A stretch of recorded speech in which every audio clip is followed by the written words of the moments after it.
Okay, I wanted to go over a couple things with you guys just to clarify because there's some complicated parts to this job. So the first in the kitchen was Peninsula.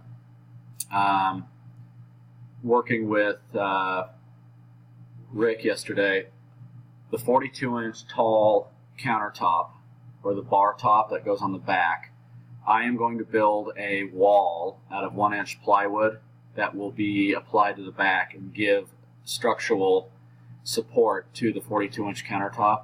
And that wall will be 4 inches thick.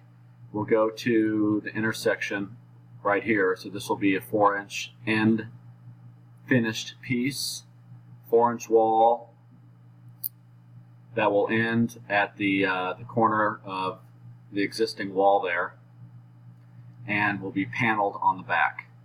And looking at the plans from the architect, that 42-inch countertop is going to run into this little niche here. So we can put cleaning on the wall. Rick is going to put some blocking in there so we can put some structural parts there.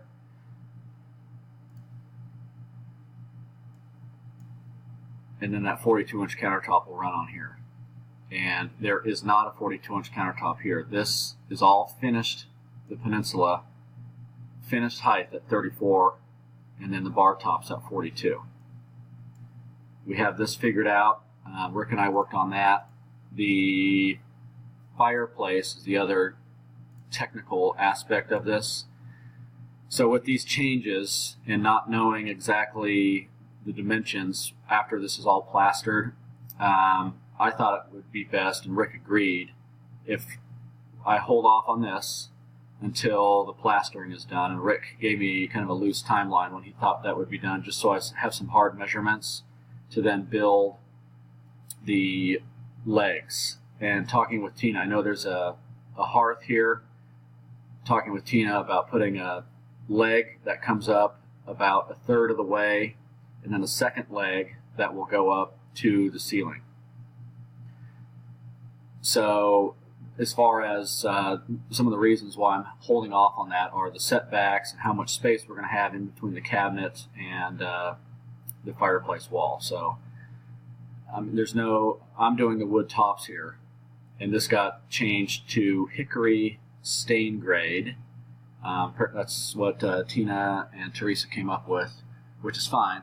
So just keeping you guys in the loop what my plans are with the fireplace. And the other part is the half bath. This one here, I know Tina gave me the thumbs up, but just double checking. So we have this cabinet, which is 24 wide, centered on the john. So this cabinet is about 5 3/4 off the wall, I believe. Yes. So the right side of the cabinet does not go to this wall. It's away this much, and then the crown molding will come out to about here. The crown molding comes out 2 5/8. So let me know if you have any questions. Just communicating with everybody on what the plans are. Thanks.